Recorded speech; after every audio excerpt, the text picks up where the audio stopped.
नमस्कार दोस्तों, मैं हूं आपका दोस्त संदीप शर्मा और आप देख रहे हैं हमारा चैनल भारत आप तक। पुलवामा में जो हमला हुआ उसका नतीजा आपने देखा, पहलगाम में जो हमला हुआ है उसका नतीजा भी आप देखेंगे।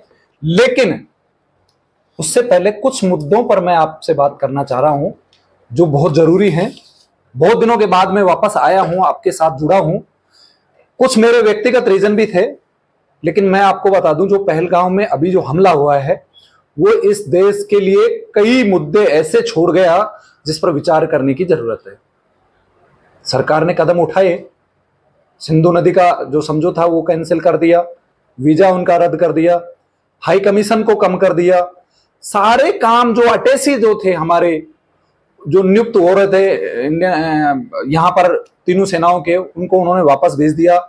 उनके जो यहां हमारे सैनिक थे वो वापस आ गए। बहुत सारे उठाए गए कदम। लेकिन सवाल एक चीज बार बार जो मेरे मन में कौंध रही है वो ये है कि सरकार बार बार जो कह रही थी हम एनआरसी करेंगे एनआरसी करेंगे, वो क्यों नहीं हो रही। जो पाकिस्तानी लोग, अभी तो इन्होंने वीजा रद्द कर दिया, वीजा रद्द करने के बाद में ये लोग वापस भेज रहे हैं, डिपोर्ट भी कर रहे हैं। लेकिन मेरा जो सीधा सवाल है वो ये है कि जो लोग वैध वीजा लेकर आ रहे हैं हिंदुस्तान में पाकिस्तान से, और उनकी वैलिडिटी खत्म होने के बाद में, उनकी जो वीजा की अवधि थी वो खत्म होने के बाद में भी वो वापस नहीं गए, उन लोगों का क्या। आपको भी पता है, जो वीजा लेकर आ रहे हैं उनके रिश्तेदार यहां हिंदुस्तान में होते हैं, वो अपने रिश्तेदारों से मिलने के लिए आते हैं, और धीरे धीरे उनका वीजे की जो वैलिडिटी जो होती है, वो अवधि जो होती है वो खत्म हो जाती है, और वो यहीं रह जाते हैं उन्हीं के रिश्तेदार के पास। रिश्तेदार उनको प्रॉपर्टी खरीद कर देते हैं और यहां वो आम नागरिकों की तरह रहने लग जाते हैं। धीरे धीरे वो वोटर आईडी बनवा लेते हैं। लेकिन उनकी स्वामी भक्ति जो है,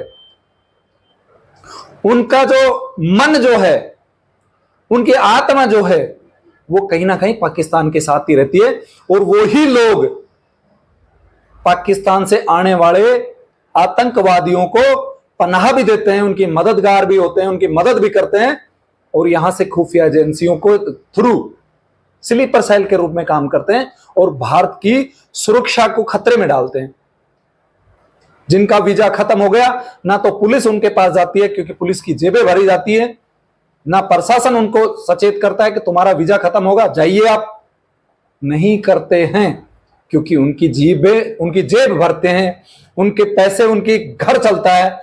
और चाहे देश में जाए आतंक मचे, आग लगे या बाढ़ में जाए, उन अफसरों, उन कर्मचारियों को इस देश से कोई लेना देना नहीं है। सबसे पहले भारत सरकार को यह करना चाहिए कि उन कर्मचारियों की छटनी करनी चाहिए, उनकी पहचान करनी चाहिए कि कौन कर्मचारी हैं जो देश की सुरक्षा को खतरे में डाल रहे हैं।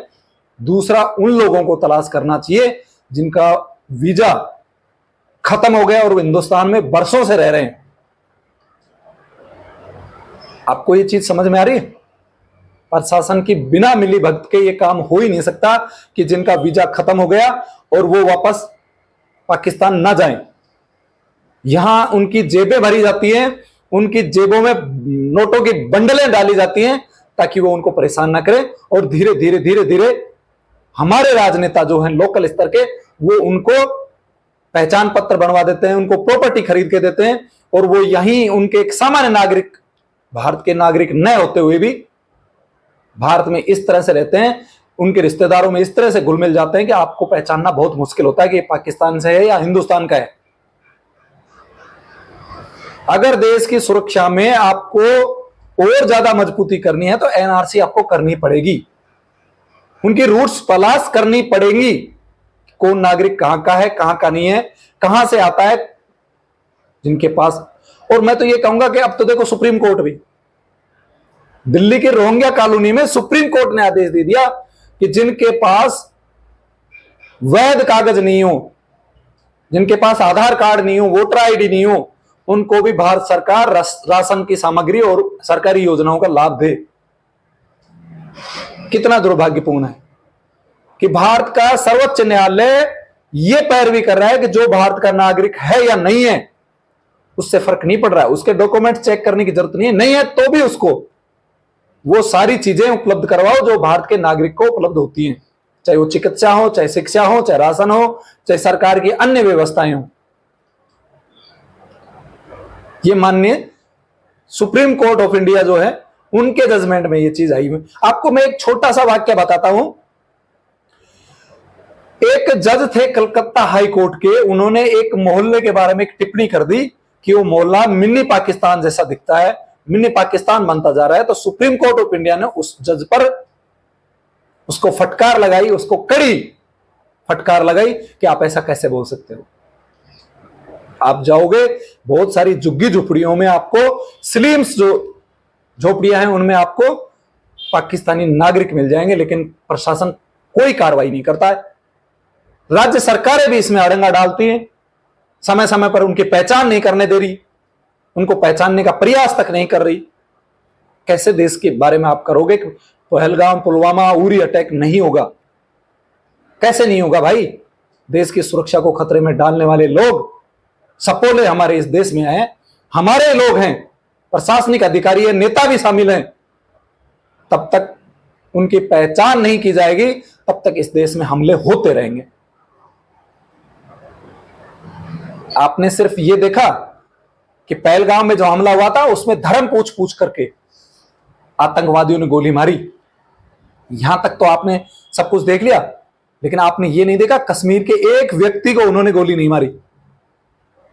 ये रिश्ता क्या कहलाता है भाई? ये रिश्ता क्या कहलाता है?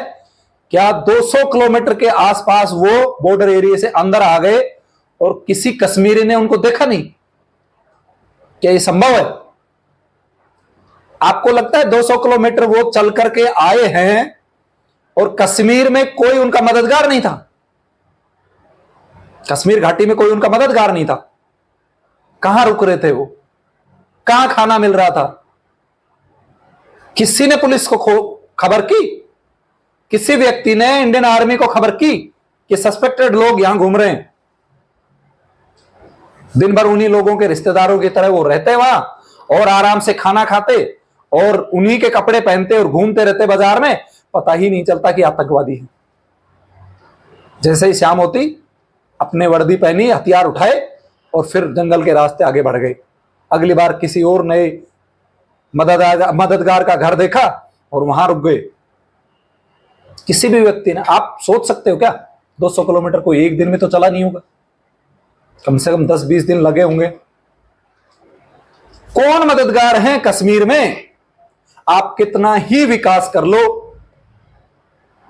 अमित शाह गृह मंत्री जी को बहुत बड़ा योगदान जाता है कश्मीर में शांति करने में, उनका महत्वपूर्ण योगदान है, लेकिन एक पहलगाम हमले ने उनके सारे डेवलपमेंट, उनके सारे प्रयास खत्म।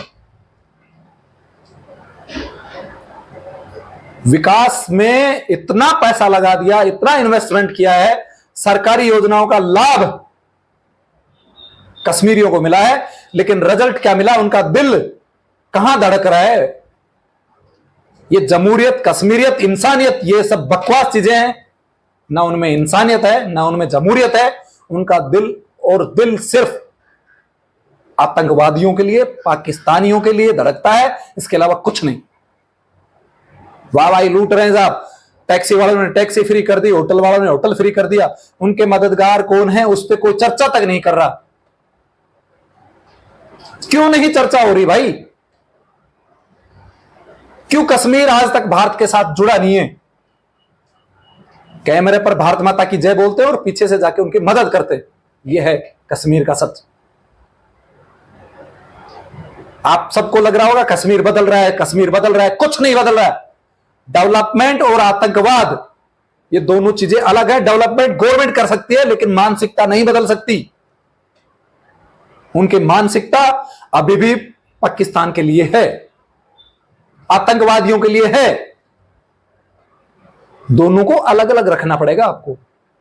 डेवलपमेंट को अलग रखना पड़ेगा, आतंकवादियों के साथ कैसा व्यवहार करना है ये अलग रखना पड़ेगा। कहां थे पुलिस वाले भाई? मैं तो ये कहूंगा कि आपको रिव्यू करना चाहिए, सुप्रीम कोर्ट के उस फैसले का रिव्यू करना चाहिए देश को, जिसमें चुनाव करवाने के लिए सुप्रीम कोर्ट ने भारत सरकार को निर्देश दिए थे, निर्वाचन आयोग को निर्देश दिए थे। सोचना चाहिए आपको। जैसे ही सरकार बदली, केंद्र सरकार के अंडर में जब तक मामला सारा था, सब कुछ धीरे धीरे कंट्रोल में रहा। जैसे ही वहां की सरकार, आप देखोगे उमर अब्दुल्ला जो मुख्यमंत्री हैं, उनकी पार्टी जो नेशनल कॉन्फ्रेंस है, उनको इतनी प्रचंड जीत क्यों मिली? इसीलिए तो मिली, इसीलिए मिली थी, इसीलिए दिया गया था उनको मैंडेट कि ये मुख्यमंत्री बनेगा और हमारी मदद करेगा। मैं ये नहीं कह रहा कि उन्होंने आतंकवादियों की मदद की या कश्मीरियों की मदद की। मेरा सीधा सा टारगेट यह है कि इलेक्शन होने के बाद में ये सारी चीजें क्यों हो रही हैं? क्या विचार नहीं करना चाहिए देश को? जब तक केंद्र सरकार के अधीन सारा मामला रहा, तब तक तो कुछ नहीं हुआ। ऐसी जानकारी के लिए जुड़े रहे आप हमारे चैनल से। तब तक के लिए नमस्कार, जय हिंद।